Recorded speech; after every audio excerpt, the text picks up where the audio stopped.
ದಿಗಂಬರ ಮಹಾರಾಜ್ ಕಿ ಜೈ, ಶ್ರೀ ಗಜಾನನ ಮಹಾರಾಜ್ ಕಿ ಜೈ. ನಾನು ಸುಭಾಷ್ ಹನುಮಂತಪ್ಪ ಕಲಾಲ್, ನನ್ನ ಊರು ವಿಜಾಪುರ, ಇದೇ ಆಶ್ರಮದವರು. ಬಾಬಾರ ಬಗ್ಗೆ ಹೇಳ್ಬೇಕಂದ್ರೆ, ಬಾಬಾರು ತಮ್ಮ ಜೀವಂತ ಕಾಲದಾಗ ಇದ್ದಾಗ ಭಾಳ ಪವಾಡ್ ಮಾಡಿದ್ರು. ನಮ್ಮ ಮುಂದೆ ಕಣ್ಣು ಮುಂದೆ ನಾ ಸಣ್ಣ ಇದ್ದಾಗ ಭಾಳ ಪವಾಡ್ ಮಾಡ್ತಿದ್ರು. ಏನು ಬೇಕಾದ್ರೂ ಕೊಡೋರು, ರುದ್ರಾಕ್ಷಿ, ಭಸ್ಮ, ಅವು ಇವು ಎಲ್ಲ ಮೂರ್ತಿಗಳು ಅವೆಲ್ಲ ಇನ್ನೆಸ ಕೊಡೋರು.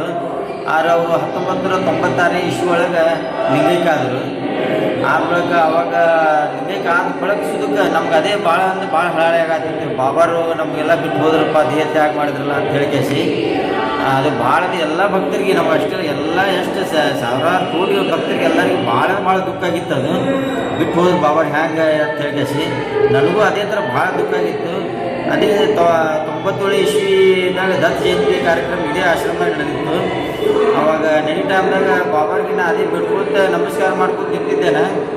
ಹ್ಯಾಂಗೆ ಬಾಬಾ ನೀವು ಬಿಟ್ಟು ಹೋಗಿರಿ, ಇಲ್ಲಿ ಸ್ವಲ್ಪ ಭಾಳ ಅಸ್ವಸ್ಥ ಆಗತ್ತೈತಿ, ನೀವು ಇಲ್ಲಾರ್ದೇ ಅಂತೇಳಿ ಅದೇ ಭಾಳ ಒಂದು ದುಃಖದಿಂದ ನಾ ನಮಸ್ಕಾರ ಮಾಡಿ ಭಾಳ ಪ್ರಸಾದ ನೀಡಕ್ಕೆ ಬರ್ಬೇಕಂತ ನಿಂತಿದ್ದ ಪಾಳಿ ಹಚ್ಕೇಸಿ ಬಾಬಾರ್ ಇದ್ದೇ ಆಶ್ರಮ, ಬಿಜಾಪುರ ಆಶ್ರಮದಾಗ ಅಲ್ಲಿ ಬಾಬಾರ್ ಫೋಟೋ ಇಟ್ಟಿದ್ದು ಪೀಠದ ಮೇಲೆ. ಆ ಪೀಠದ ಮೇಲೆ ಪೀಠದೊಳಗಿಂದ ರುದ್ರಾಕ್ಷಿ ಸೋದಕೇಸಿ ಬಂದಕೇಸಿ ಇದೇ ಥರ ಈಗ ಕೊಟ್ಟಿದ್ದಾವೆ ರುದ್ರಾಕ್ಷಿ, ಬಾಬಾರ್ ಕೊಟ್ಟಿದ್ದ ರುದ್ರಾಕ್ಷಿಗೆಲ್ಲ ಇದೇ ಥರ ಸೌಂಡ್ ಬರ್ತದೆ. ಹಿಂಗೆ ಮಾಡಿದ್ದ ಒಂದು ರುದ್ರಾಕ್ಷಿ ಫೋಟೋ ಒಳಗಿಂದ ಬಿತ್ತದು, ಒಳಗಿಂದ ಎಲ್ಲರ ಸಮ್ಮುಖದಾಗೆ ಅದ. ಅದು ನಾವು ಹೋಗಿ ಇಟ್ಕೊಂಡ್ಕೇಸಿ ನಮ್ಮ ಹಿರಿಯ ಭಕ್ತರು ಹುಷಾಳತ್ತಿದ್ರು, ಅವ್ರು ತೋರಿಸಿದ್ದೆ ನಾನು. ಅವ್ರಂದ್ರೆ ಇಲ್ರಿ ಬಾಬಾರ ಆಶೀರ್ವಾದ ಆಗೈತಿ ಅಂತ ಹೇಳ್ಕೇಸಿ ಅವರು, ನಾ ಸಣ್ಣವ, ಅವ್ರು ಹಿರಿಯ ಭಕ್ತಿದ್ರು, ಅವ್ರು ತೊಗೊಂಡು ಇಟ್ಕೊಂಡ್ಬಿಟ್ರು. ಅವಾಗ ನನಗನ್ನಿಸ್ತು, ಇಲ್ಲ ಬಾಬಾರು ಇನ್ನೂ ದೇಹ ಬಿಟ್ಟಲ್ಲ, ಇಲ್ಲ ಇಲ್ಲೇ ಅದಾರೆ ಅವರು. ಯಾಕೆ ತ್ರಿಕಾಲಜ್ಞಾನಿ ಅವರು ಎಷ್ಟೇ ಸಾವಿರಾರು ವರ್ಷ ಆದರೂ ಅವರು ಇದು ಮಾಡೋ ಪವಾಡ ಪುರುಷರು. ಅವರು ಜಸ್ಟ್ ಬರೀ ಅವ್ರ ದೇಹ ಇದು ಆಗಿರ್ಬೇಕು, ಆದ್ರೆ ಇದು ಆತ್ಮ ಇನ್ನೂ ತಗೈತಿ. ಎಲ್ಲ ಆಶ್ರಮದಾಗೂ ಅದಾರ ಅವರು. ಈಗ ಅದು ಪ್ರತ್ಯಕ್ಷ ಅದಾರ ಅವರು ಎಲ್ಲ ಕಡೆ. ಈಗ ನಮ್ಮ 20ನೇ ತಾರೀಕು ಡಿಸೆಂಬರ್ 4 ಈ 2025 ಇಸ್ವಿ ದತ್ತ ಜಯಂತಿ. ಇವತ್ತು ಪೂರಕ ಇಡೀ ದಿವಸ ಕಾರ್ಯಕ್ರಮ ನಡೆದೈತಿ. ಇವತ್ತು ಇಲ್ಲ ಇದ್ದೇ ಅದಾರ. ಎಲ್ಲರ ಭಕ್ತರು ನೂರಷ್ಟೇ ಆತ್ಮವಿಶ್ವಾಸದಿಂದ ಇರಾಕಿಲ್ಲ.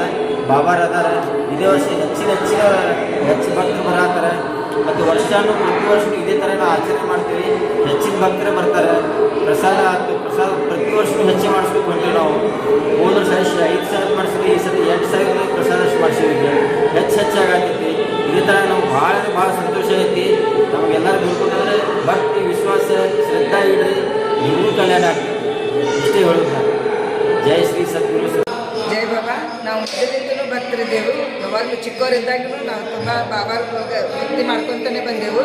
ಮತ್ತು ನಾವು ಏನು ಹೇಳ್ಬೇಕಂದ್ರೆ ಪ್ರತಿ ವರ್ಷ ಜಾತ್ರೆಗೆ ಬರ್ತೇವೆ. ಈ 8 ದಿವಸದ ಹಿಂದೆ ಬಾಬಾ ನನಗೆ ದತ್ತ ಜಯಂತಿ ದಿನ ಯಾವಾಗಲೂ ಕನಸಿನಾಗ ಬರ್ತಾರೆ. ಈಗ 8 ದಿವಸದ ಹಿಂದೆ ನನಗೆ ದಿಗಂಬರಾಗಿ ದರ್ಶನ ಕೊಟ್ಟಾರೆ. ದಿಗಂಬರಾಗಿ ದರ್ಶನ ಕೊಟ್ಟು ನಾ ದೂರಿಂದ ನಮಸ್ಕಾರ ಮಾಡಿದೆ. ಕರೆದು ಪಾದ ಸೇವೆ ಮಾಡಿಕೊಂಡ್ರು, ನನ್ನ ಕೈಲಿ ಹಿಂಗೆ ಪಾದ ಸೇವೆ ಮಾಡಿಕೊಂಡ್ರು. ಅದು ಭಾಳ ಖುಷಿ ಆಯಿತು. ಮತ್ತು 8 ದಿವಸದ ಹಿಂದೆ ಸಸಿ ಮಗ ಕಾಶಿಗೆ ಹೋಗಿದ್ರು. ನನ್ನ ಕಾಶಿ ಬಾಬಾನೇ ಅಂತ ಹೇಳಿ ಯಾವಾಗಲೂ ಇಲ್ಲೇ ಬರ್ತೀನಿ. ಆದರೆ ದರ್ಶನ ನೀ ಅಲ್ಲಿ ಕಾಶಿಯಾಗಿ ನೀ ವಿಶ್ವನಾಥಾಗಿ ಅವ್ರಿಗೆ ದರ್ಶನ ಕೊಡಬೇಕು ಅಂತ ಹೇಳಿದೆ ನಾನು. ಅವ್ರು ಆಮೇಲೆ ಅಲ್ಲಿ 5 ಗಂಟೆಗೆ ಪಾಳೆ ಹಚ್ಚಾರ. ಇಲ್ಲಿ ನನ್ನ ಕನಸನ್ನು 5 ಗಂಟೆಗೆ ಬಿದ್ದೈತಿ, ಅಲ್ಲಿ ದರ್ಶನನೂ 5 ಗಂಟೆಗೆ ಆಗೈತಿ. ಇಂಥ ಗುರು ನಾವು ಪಡೆದಿದ್ದು ನಮ್ಮದು ಧನ್ಯ. ನಾವು ಭಾಳ ಪುಣ್ಯ ಮಾಡೇವು. ನಾವು ಧನ್ಯವಾದೆವು ನಾವು ಇಂಥ ಗುರು ಪಡೆದಿದ್ದಕ್ಕೆ. ನನ್ನ ಹೆಸರು ವಂದನಾ ಅಂತ. ನಾನು ತಾಳಿಕೋಟೆಯಿಂದ ಲಕ್ಷ್ಮಣ ಅವ್ರ ಮಗಳು. ನಮ್ಮ ಅಪ್ಪಾರು ಯಾವಾಗಲೂ ಭಕ್ತಿ ಮಾಡ್ಕೊತಾರೆ ಬಂದಾರ. ಅವರಿಂದ ನಾವು ಮಾಡಕತ್ತೀವಿ. ಅವ್ರು ಬಂದು ಹೋಗ್ಯಾರ. ಇವತ್ತು ಜಾತ್ರೆಗೆ ಬಂದು ಹೋಗ್ಯಾರ ಇಲ್ಲಿ ಎಲ್ಲರೂ. ಅವ್ರ ಇಲ್ಲಿಂದ ನಮಗೆ ತುಂಬ ಒಳ್ಳೆಯದಾಗೈತೆ, ಆಗ್ತಾನೂ ಇದೆ. ಹಂಗೆ ನಮ್ಮಿಂದ ಯಾವಾಗಲೂ ಇರ್ತಾರೆ ಅವರು. ಅದಿನೂ ತೋರಿಸ್ತಾರೆ ಅವ್ರು. ನಮಗೆ ಕಷ್ಟ ಆದಾಗ ನಮಗೆ ಅದಿನೂ ತೋರಿಸ್ತಾರೆ. ಪ್ರತಿ ವರ್ಷನೂ ಬರ್ತೇವೆ. ಹಾಗೆ ಅವ್ರು ಹೇಳ್ತಿದ್ರು, ನಾನು ಇದ್ದಾಗ 4 ನಾವು ಹೋದ್ಮೇಲೆ ಬಾರಾಣೆ ಅಂತ ಹೇಳ್ತಿದ್ರು. ಅದೇ ಥರ ಹೆಚ್ಚೆಚ್ಚು ಭಕ್ತರು ಆಗಕತ್ತಾರೆ ಈಗ. ಅದು ಭಕ್ತರು ಹಂಗೆ ಬೆಳಿಲಿಕ್ಕತ್ತಾರೆ. ಭಕ್ತರು ತುಂಬಾ ಆಗಕತ್ತಾರೆ ಅನ್ನೋಕ್ಕೆ ಬಾಬಾ ಇದನ್ನೇ ಸಾಕ್ಷಿ, ಅವ್ರ ಪವಾಡಗಳನ್ನೇ ಸಾಕ್ಷಿ. ಇದು ನಾವು ಹೇಳಿದ್ದು. ಎಲ್ಲ ಜಾತ್ರೆಗೆಲ್ಲ ಮಂದಿ ಭಾಳ ಜನ ಬರ್ತಾ ಇದ್ದಾರೆ. ಈಗ ಬೆಂಗಳೂರು, ಬಾಂಬೆ ಎಲ್ಲ ಕಡೆ ಅವ್ರದ್ದೆಲ್ಲ ಆಶ್ರಮ ಆಗಾಕತ್ತಾವ. 10-15 ಆಶ್ರಮ ಆಗ್ಯಾವ. ಈಗ ಭಾಳ ಭಕ್ತರು ಆಗಾಕತ್ತಾರೆ. ನನ್ನ ಹೆಸರು ವಂದನಾ. ನಮ್ಮ ತಂದೆಯರು ಇರೋದು ತಾಳಿಕೋಟೆ. ಆಮೇಲೆ ನನಗೆ ಮದುವೆಗೂ ಬಂದಾರ. ನನ್ನ ಮದುವೆಗೆ ನಾನು ಅದು ಭಾಳ ಪುಣ್ಯ ಮಾಡಿ ಅಂತ ಹೇಳಕ್ಕೆ ಬಯಸ್ತೀನಿ. ಬಂದಾರೆ. ಜೈ ಶ್ರೀ ಸದ್ಗುರು ಸದಾನಂದ ಮಹಾರಾಜ್ ಕಿ ಜೈ. ನನ್ನ ಹೆಸರು ಮಹೇಶ್ ಕಲಾಲ್. ತಂದೆ ಹೆಸರು ಹನುಮಂತಪ್ಪ. ನಾನು ಸಣ್ಣ ವ್ಯಾಪಾರಸ್ಥ. ನಾನು ಬಾಬಾ ಅವರು ನಾನು ಶಾಲೆ ಮುಗಿದ ನಂತರ ಸ್ವಲ್ಪ ಮನ್ಯಾಗ ನಮ್ಮ ಇದು ಅಣ್ಣ ತಮ್ಮದು ಇದು ಆಗಿ ಮನ್ಯಾಗ ಇದು ಆಗಿತ್ತು. ಆಮೇಲೆ ನಾನು ಶಾಲೆ ಬಿಟ್ಟು ಬಾಬನ ಆಶ್ರಮ ಹೊರಗೆ ಹೋಗೋದು ಮಾಡ್ತಿದ್ದೆ. ಆವಾಗ ನನ್ನ ಕಡೆ ಬರೀ 80 ರೂಪಾಯಿ ರೊಕ್ಕ ಇತ್ತು. ಆವಾಗ ನಾನು ಬಾಬಾವ್ರ ಆಶೀರ್ವಾದದಿಂದ ನಾನು 80 ರೂಪಾಯಿಯಿಂದ ವ್ಯಾಪಾರ ಚಾಲೂ ಮಾಡಿದ್ದೆ. ಬಾಬಾ ಅವರು ಭಾಳ ಏನು ಹೇಳಬಾರ್ದು ಅಂಥ ಸ್ಥಿತಿನೇ ತಂದಾರೆ. ನಾನೀಗ ಸಂತೆ ಬಿಟ್ಟು ವ್ಯಾಪಾರ ಮಾಡ್ತಿದ್ದೆ, ಬೀದಿ ವ್ಯಾಪಾರ ಮಾಡ್ತಿದ್ದೆ. ನಾನು ಈಗ ನನಗೆ ಒಂದು ಬಿಟ್ಟು 2 ಅಂಗಡಿ ಹಾಕಕ್ಕೆ ಕೊಟ್ಟಾರೆ. ಮತ್ತು ಕೊಡೋಣ ಮನೆ ಎಲ್ಲ ಏನು ಐಶ್ವರ್ಯ ಎಲ್ಲ ಕೊಟ್ಟಾರೆ. ಬಾಬಾ ಬಗ್ಗೆ ಏನು ಹೇಳಿದ್ರು ಕಡಿಮೆ ಐತಿ. ಬಾಬಾರು ನಡೆದಾಡುವ ದೇವರು. ನಾವು ಬರೀ ಫೋಟೋದಾಗ ನೋಡ್ತಿದ್ವು, ಹಂಗದಾರ ಬಾಬಾ ತಿರುಮೂರ್ತಿದ್ದತ್ತ, ಹಿಂಗದಾನ ಹಂಗದಾನ ಅಂತಿದ್ದೆವು. ಆದರೆ ಈ ಪರಮಾತ್ಮ ಸಾಕ್ಷಾತ್ ನಮ್ಮ ಕಣ್ಣು ಮುಂದೆ ತೋರಿಸ್ಯಾರ. ಇನ್ನೂ ತನಕ ಯಾರು ತಮ್ಮ ಆತ್ಮದಿಂದ ಲಿಂಗ, ಈ ಸಾಲಿಗ್ರಾಮಗಳು ಮತ್ತು ತ್ರಿಮೂರ್ತಿ ದಕ್ಷಿಣ ಮೂರ್ತಿಗಳು ಯಾರೂ ತೆಗೆದಿಲ್ಲ. ಈ ಪರಮಾತ್ಮ ನಾವು ಕಣ್ಣಾರೆ ನೋಡು. ಅವರು ವಾಕ್ ಮಾಡಿದ್ರೆ ಇಲ್ಲಿ ತನಕ ನಾನು ಇಷ್ಟು ದೊಡ್ಡ, ಈಗ ನನಗೆ 52 ವಯಸ್ಸು, ಇಲ್ಲ ತನಕ ನಾನು ಇಂಥ ಸ್ಮೆಲ್ ನೋಡಲ್ಲ. ಪರಮಾತ್ಮನ ಬಾಯಿಯಿಂದ ಬಂದಂಥ ಭಸ್ಮ ಇದು ಸ್ಮೆಲ್ಲನ್ನು ಎಂತಾಗಿತ್ತು. ಅಂಥ ಭಸ್ಮ ಬಾಬಾ ಅವ್ರ ಕಡೆ ಬರ್ತಿತ್ತು. ಈ ರುದ್ರಾಕ್ಷಿಗಳು ಅಂದರು ಅವರೊಬ್ಬರು ಸುಳಿಮಳಿ ಮಾಡ್ತಿದ್ರು. ನಾನು ಸಣ್ಣವಿದ್ದಾಗ ಅವರು ನಾನು ಸೇವೆ ಮಾಡ್ತಿದ್ದೆ ಇಲ್ಲಿ ಆಶ್ರಮನ್ಯಾಗ ಬಂದ.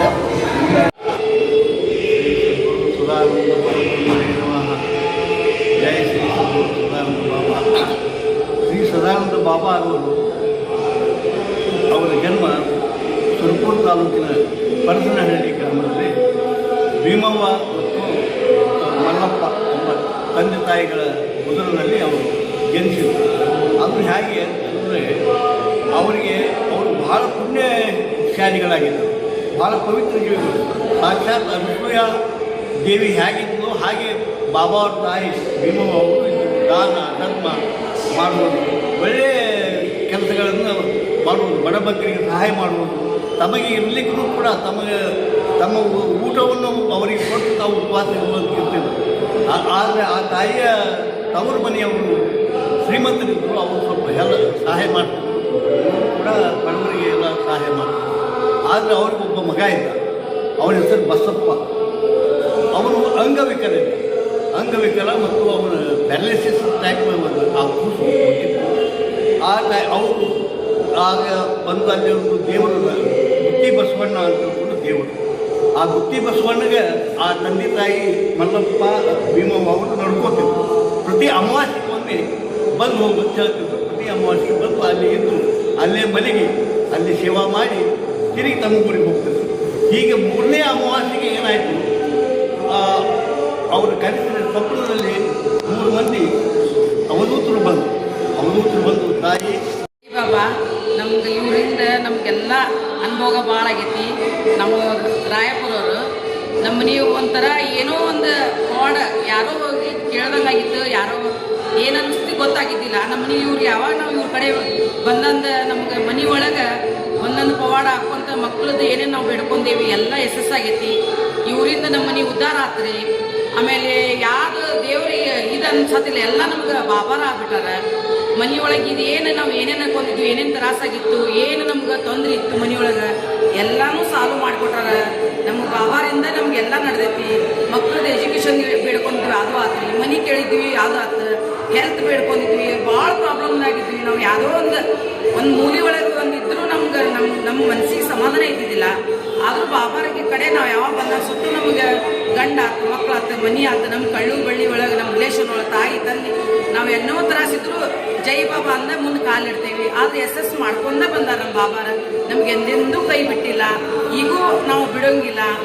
ಅವರಿಂದ ನಮಗೆಲ್ಲ ಒಂದು ಊರು ನಾವು ಏನು ತಗೋಬೇಕ ಏನು ಬಿಡ್ಬೇಕು ಅನ್ನೋದು ಏನು ಅನ್ಕೊಂಡಿರ್ತೇವಲ್ಲ ಅದು ನೆಕ್ಸ್ಟ್ ಹಾಗೇ ಬಿಡ್ತೈತಿ. ನಮ್ಗೆ ಬಾಬಾರ ಸ್ಥಳ ಬಂದು ಅವರೇ ನಮಗೆ ನಮ್ಮ ಮನೆಯೊಳಗೆ ಬಂದು ಖುದ್ದು ಒಂದು ದಿನ ನಾವು ಶಿವರಾತ್ರಿ ದಿನ ಪೂಜಾ ಮಾಡಿ ಮನೆ ಎಲ್ಲ ಕೀಲಿ ಹಾಕೊಂಡು ಹೋಗಿದ್ವಿ. ಕೀಲಿ ತಗೊಂಡ್ಬಿಟ್ರೆ ರೀ ಭಸ್ಮದ ವಾಸ್ತಿ ನೀವು ನಂಬಿರಿ ಬಿಡ್ರಿ. ಆದ್ರೆ ನಮ್ಮ ಮನೆಯೊಳಗೆ ಮಾತ್ರ ಬಾಬಾರ್ನಲ್ಲಿ ಉಳಿಸ್ಬಿಟ್ರೆ ನಾವಂತೂ ಬಾಬಾರಿಗೆ ನಾವು ಸಾಯಿ ಮಠ ರೀ. ನಮ್ಮ ಮನೆ ದೇವ್ರ ಮೈಲಾರಿದ್ರು ನಮ್ಮ ಬಾಬಾರ್ದ ಮನೆ ದೇವರಾಗಿ ನಾವು ಅಷ್ಟು ಚಂದ ನಡ್ಕೊಂಡು ಹೊಂಟೇವ್ರಿ. ಅವ್ರು ನಮ್ಮ ಮನೆ ಉದ್ಧಾರ ಮಾಡಿ ನಮ್ಮ ಮನೆ ನಾವು ಏನು ಅನ್ಕೊಂಡಿದ್ದು, ನಾವು ಏನು ಬಿಟ್ಟಿದ್ದು ಎಲ್ಲ ಕೊಟ್ಟಾರ್ರಿ. ನಮ್ಮ ಮಕ್ಕಳದ್ದು ಇಬ್ಬರು ಮ್ಯಾರೇಜ್ ಆಗೋದೈತೆ, ಅವ್ರ ಮುಂದೆ ಪಾದಕ್ಕಿಟ್ಟೇನಿ. ಒಂದೊಂದು ಕಾರ್ಯಕ್ರಮ ಚಲೋ ಆಗತ್ತಾವು. ನಮ್ಮ ಮನೆಯವರು ನಾವು ಭಾಳ ಖುಷಿಯಾಗೀವಿ. ನಮ್ಮ ಮನೆಯವ್ರು ಪಾದಕ್ಕೆ ಯಾವಾಗ ನಮ್ಮ ಮನೆಯವ್ರ ಕರ್ಕೊಂಡು ಹೋದ್ರೆ ರಾಯಪುರ ಅನ್ನೋದು ನಮ್ಗೆ ಗೊತ್ತಿದ್ದಿಲ್ಲ. ಬಾಬಾರಿಂದ ಎಲ್ಲ ಊರು, ಬೆಂಗಳೂರು, ಬಿಜಾಪುರ, ತಲಿಗಿ ನಾವೆಲ್ಲ ಊರು ಅಡ್ಡಾಡೋದಾತ. ಅವ್ರ ಪ್ರಸಾದ ಅಂದ್ರೆ ನಮ್ಗೆ ಒಂದು ಥರ ಅಮೃತ ಇದ್ದಂಗೆ. ಅದು ಏನು ಕೊಟ್ಟರು ನಮ್ಗೆ ಸಿಗ್ಲಾರಂತದೈತಿ. ಅಷ್ಟು ಪವಾಡ ಈಗ ಆಗತ್ತೆ ನಮ್ಮ ಮನೆಯೊಳಗೆ. ನಮ್ಮ ಜೊತೆ ಬಂದವ್ರಿಗೆ ನಾ ಹೇಳಿದ್ದೆ, ಬಾಬಾರ ಗುಡಿ ಬರ್ರಿ, ನಿಮ್ಗೆ ಏನೋ ತರ ಒಬ್ಬರು ಜಾಬ್ ಇದ್ದಿದ್ದಿಲ್ಲ, ಅವ್ರು ಹೋಗಿ ಬರೇ ಪಾದಕ್ಕಿಟ್ಟು ಎಲ್ಲ ಮಾಡ್ಕೊಂಡ್ಲಿ ಅವ್ರ ಜಾಬ್ ಸಿಕ್ತು. ಅವರಿಂದ ನಿಮ್ಮಿಂದ ಬಾಬಾರ್ ಕಾಣತ್ತಿಲ್ಲ. ನಮ್ಗೆ ಹಂಗೆ ಅನ್ನಕ್ಕೆ ಹೋಗ್ಬೇಡ್ರಿ, ಬಾಬಾರ್ಗೆ ರಾಯಪುರ ಬರ್ರಿ, ನೀವು ಅವ್ರ ಪಾದಕ್ಕಿಟ್ರಿ ಏನೋ ತರಸಿದ್ರು ನಿಮ್ಗೆ ಬಂದು ದಾರಿ ಕೊಡ್ತಾರ್ರಿ. ಅವ್ರು ಏನಾರ ಕಷ್ಟ ಸುಖ ಇರಲಿ, ನಮ್ಗೆ ಬಾಬಾರ್ ಬಿಟ್ಟು ಏನೂ ಇಲ್ಲ. ಬಾಬಾರಿಂದ ನಮ್ಮ ಮನೆ ಬಾಬಾರ್ದ ಎಲ್ಲ ರೀ. ಅವ್ರ ಹೆಸರು ಹಾಕ್ಸೀವಿ, ಇನ್ನೂ ಮುಂದೆ ದೊಡ್ಡ ಅದಾವು. ಅವ್ರು ಬಿಟ್ಟು ಏನೂ ಇಲ್ಲ ನಮಗೆ. ಬಾಬಾರ ರೀ, ಜೈ ಬಾಬಾ. ಗೀತಾ ಅವನೂರು, ನಮ್ದು ರಾಯಪುರ. ಶ್ರೀ ಸರ್ದಾರ್ ಮಹಾರಾಜ್ ಕಿ ಜೈ. ನಾನು ಹುಬ್ಬಳ್ಳಿಯಿಂದ ಇವತ್ತು ಇಲ್ಲಿ ಬಿಜಾಪುರ ಬಂದಿದ್ದೇನೆ. ನಾನು ಸತ್ತೂರಲ್ಲಿ ಇರುವ ಸರ್ದಾರ್ ಮಹಾರಾಜರಿಗೆ ಪ್ರತಿ ಅಮಾವಾಸ್ಯೆಗೆ ಹೋಗಿ ನಾನು ಅಲ್ಲಿ ಅವರ ಆಶೀರ್ವಾದ ಪಡಿತೇನೆ ಮತ್ತು ಅಲ್ಲಿ ನಡೆಯುವಂಥ ಕಾರ್ಯಕ್ರಮಗಳಿಗೆ ಹೋಗ್ತಾ ಇದ್ದೇನೆ. ಯಾವಾಗ ನಾವು ಸರ್ದಾರ್ ಮಹಾರಾಜರ ಕಡೆ ಹೋಗಿ ನಾವು ಆಶೀರ್ವಾದ ಪಡೆದುಕೊಂಡಾಗಿಂದ ಮನೆಯಲ್ಲಿ ನೆಮ್ಮದಿ, ಯಾವುದೇ ರೀತಿಯಿಂದ ಇದೇ ಕಷ್ಟಗಳಿದ್ದರೂ ಕೂಡ ಅವರ ಒಂದು ಆಶೀರ್ವಾದದಿಂದ ಇವತ್ತು ನಾನು ಎಲ್ಲ ರೀತಿಯಿಂದ ನಾನು ಜೀವನವನ್ನು ಸಾಗಿಸ್ತಾ ಇದ್ದೇನೆ. ಮತ್ತು ಅವರು ಎಲ್ಲಿ ಇರ್ತದೆ ಅದು ಇವತ್ತು ಬಿಜಾಪುರ, ಬೆಂಗಳೂರು, ಹೀಗೆ ಪ್ರತಿ ವರ್ಷವೂ ಕೂಡ ನಾನು ಅವರ ಉತ್ಸವಕ್ಕೆ, ಜಯಂತಿಗೆ ಹೋಗಿ ನಾನು ಭಾಗವಹಿಸ್ತೇನೆ. ಮತ್ತು ಇವತ್ತು ನಮ್ಮ ಸರ್ದಾರ್ ಮಹಾರಾಜರು ಏನಿದ್ದಾರೆ, ಇವತ್ತು ಪ್ರತಿಯೊಂದು ಜಿಲ್ಲೆಯಲ್ಲಿ ಕೂಡ ಅವರ ಪ್ರಚಾರ ಇದೆ. ಇನ್ನೂ ಹೆಚ್ಚಿನ ಸಂಖ್ಯೆಯಲ್ಲಿ ಬಂದು ಅವರ ಆಶೀರ್ವಾದ ಪಡಿಬೇಕಂತೇಳಿ ನಾನು ಹುಬ್ಬಳ್ಳಿಯಿಂದ ಎಸ್ ವಿ ದೇಶಪಾಂಡೆ, ಅಕ್ಷಯ್ ಪಾಲ್ ಅಂತೇಳಿ. ಜೈ ಶ್ರೀ ಸದ್ಗುರು ಸದಾನಂದ ಮಹಾರಾಜ್ ಕಿ ಜೈ. ನಾನು ಬೆಂಗಳೂರಿಂದ ಬಂದಿರ್ತಕ್ಕಂಥದ್ದು. ಸದ್ಗುರು ಸದಾನಂದ ಮಹಾರಾಜರ ನಾವು ದರ್ಶನ ಕೊಡ್ತಕ್ಕಂಥದ್ದು 1993-94 ಸಾಲಲ್ಲಿ ದರ್ಶನ ಕೊಟ್ಟಿದ್ದು. ಆವಾಗ ನಾವು ಸಾಮಾನ್ಯ ಗುರುಗಳ ಥರ ಮಠಾಧೀಶರು ಅದನ್ನು ನಾವು ಅಂದ್ಕೊಂಡು ಹೋಗ್ತಾ ನಾವು ಚಿಕ್ಕ ವಯಸ್ಸು ಬೇರೆ ನಮ್ಮ ಅದ್ರ ಬಗ್ಗೆ ಗೊತ್ತಿರಲಿಲ್ಲ. ಹೋಗ್ತಾ ಗೊತ್ತಾಯಿತು ಇವರು ದತ್ತವತಾರಿ ಅಂತ ಹಿರಿಯರ ಮಕ್ಕಳು ಹೇಳ್ತಾ ಇದ್ರು. ಸೊ ಅದು ಅನುಭವಕ್ಕೆ ನಮಗೆ ಬಂತು. ಇವತ್ತು ಪ್ರತಿದಿನವೂ ನಾವು ಅನುಭವಿಸ್ತಾ ಬಂದಿದ್ದೀವಿ. ಪ್ರತಿದಿನವೂ ನಾವು ಅನುಭವಿಸ್ತಾ ಬಂದಿರತಕ್ಕಂಥದ್ದೇ ಒಂದು ಮಹತ್ವ. ಗುರುವಿನ ಮಹಿಮೆ ಅಪಾರವಾದದ್ದು. ಅವರು ಯಾವುದೇ ಕಾರಣಕ್ಕೂ ಅವರು ಸಾಮಾನ್ಯ ಮನುಷ್ಯರಾಗಿ ಇಲ್ಲಿ ಬಂದಿಲ್ಲ, ಇಲ್ಲ ಮಠಾಧೀಶರ ಥರ ಇದ್ದಾರೆ. ಅವರು ದತ್ತಾವತಾರರೇ ಇಲ್ಲಿ ಎತ್ತಿ ಬಂದಿರತಕ್ಕಂಥದ್ದು. ಲೋಕ ಕಲ್ಯಾಣಕ್ಕಾಗಿ ಅವರು ಅವತರಿಸಿ ಬಂದಿರತಕ್ಕಂಥದ್ದು. ನಾವು ಅವ್ರನ್ನ ಯಾವ ರೀತಿ ಅರ್ಥ ಮಾಡ್ಕೊಳ್ಬೇಕು ಅಂದರೆ, ಅವರು ಕೆಲವು ನಾವು ಇದನ್ನು ಹೇಳಿದ್ದಾರೆ, ವಚನವನ್ನು ಹೇಳಿದ್ದಾರೆ, ಯಾವ ರೀತಿ ಇರಬೇಕು ಇಲ್ಲಿ ಅಂತ ಹೇಳ್ಬಿಟ್ಟು. ಬಾಬನ ಹತ್ರ ಬರೋದು ನಾವು ಭಜನಲ್ಲಿ ಪಾರ್ಟಿಸಿಪೇಟ್ ಮಾಡಬೇಕು. ಭಜನ್ನಿಂದ ಅವರನ್ನು ನಾವು ತೃಪ್ತಿಗೊಳಿಸಬೇಕು. ಎರಡನೇದಾಗಿ ಪ್ರಸಾದದ ಮಹತ್ವ. ಅವರು ಭಕ್ತರು ಹೊಟ್ಟೆ ಹಸುವಿನಿಂದ ಇರಲು ಸಹಿಸಲ್ಲ. ಅವರು ಪ್ರಸಾದಕ್ಕೆ ಬಹಳ ಮಹತ್ವ ಅವರು ಕೊಡ್ತಾರೆ. ಹಸುವಿನಿಂದ ಇರಲು ಇಷ್ಟಪಡೋದಿಲ್ಲ. ಪ್ರಸಾದ ಸೇವೆಯಲ್ಲಿ ಹೆಚ್ಚೆಚ್ಚಾಗಿ ನಾವು ಭಾಗಿಯಾಗಬೇಕು. ಮತ್ತು ಆರತಿ ಕಾರ್ಯಕ್ರಮದಲ್ಲಿ ನಾವು ನಮ್ಮ ಕರ್ಮಗಳನ್ನ ಕಳೆಯೋದಕ್ಕೋಸ್ಕರವಾಗಿ ಅವರು ಆರತಿ ನಾವು ನೋಡಬೇಕಾಗ್ತದೆ. ಆರತಿಗೆ ನಾವು ಭಾಗವಹಿಸಲೇಬೇಕು. ನಮ್ಮ ಕರ್ಮ ಹೆಚ್ಚೆಚ್ಚಾಗಿ ನಾವು ಕಳ್ಕೋಬೇಕು ಅಂದರೆ ಹೆಚ್ಚೆಚ್ಚಾಗಿ ಆರತಿಗೆ ನಾವು ಅಟೆಂಡ್ ಆಗಬೇಕು. ಅವರು ಹೇಳಿರ್ತಕ್ಕಂಥದ್ದು ಇದನ್ನೇನೆ, ಆರತಿಗೆ ಬನ್ನಿ ಎಲ್ಲ ಚಲೋ ಆಗ್ತಾಯಿದೆ. ಇಷ್ಟು ಮಾಡಿದ್ರೆ ಸಾಕು, ನಮ್ಮನ್ನು ಆರಾಮಾಗಿ ಕೈ ಹಿಡಿದು ಕರ್ಕೊಂಡು ಹೋಗ್ತಾರೆ. ಬೇರೆ ಇನ್ನೇನು ಮಾಡೋದಬೇಕಾಗಿಲ್ಲ. ನಾವು ಇಲ್ಲಿ ಶಿಸ್ತಿನಿಂದ ಬಾಬಾ ಅವ್ರನ್ನ ತುಂಬ ವಿಶ್ವಾಸ ಇಟ್ಟು ನಡಿಬೇಕು, ನಂಬಿಕೆ ಇಟ್ಟು ನಡಿಬೇಕು. ಇಷ್ಟು ಮಾಡಿ ನಾವು ಶಿಸ್ತಿನಿಂದ ಪಾಲನೆ ಮಾಡಿದ್ರೆ ನಮ್ಮನ್ನು ಕೈ ಹಿಡಿದು ನಡೆಸ್ಕೊಂಡು ಹೋಗೋದ್ರಲ್ಲಿ ಸಂಶಯನೇ ಇಲ್ಲ. ನಮಗೆ ಯಾರೋ ಏನೇನೋ ಹೇಳಿದ್ರು ಪವಾಡ ಅದೆಲ್ಲ ಇಂಪಾರ್ಟೆಂಟು. ನಮ್ಮ ದಿನನಿತ್ಯ ಜೀವನದಲ್ಲಿ ನಾವು ಹೇಗೆ ಸಂತೋಷವಾಗಿರ್ತೀವಿ ಅವರನ್ನು ನಂಬಿ ಅನ್ನೋದನ್ನು ನಾವು ಅನುಭವಿಸ್ತಕ್ಕಂಥ ಪ್ರತಿದಿನ ಆ ಸುಖವೇ ನಾವು ಭಾವ ನೀರಿದ್ರೆ ನಾವು ಎಷ್ಟು ನೆಮ್ಮದಿಯಾಗಿದ್ದೀವಿ ಅನ್ನೋದನ್ನು ತಿಳ್ಕೊಳ್ಳೋಕ್ಕೆ ಸಾಧ್ಯ ಆಗ್ತದೆ. ಇಷ್ಟು ನಾನು ಹೇಳಲಿಕ್ಕೆ ಇಷ್ಟಪಡ್ತೀನಿ. ಬೇರೆ ಪವಾಡ ಅದು ಎಲ್ಲದನ್ನು ತುಂಬ ಟೈಮ್ ತಗೊಂಡ್ಬಿಡ್ತೀವಿ ಅದಕ್ಕೆಲ್ಲ ನಾವು ಸುಮ್ಮನೆ ಮಂಜೂರು ಆಗ್ಬಿಟ್ಟು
दया करो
ಸ ರಿ ಸ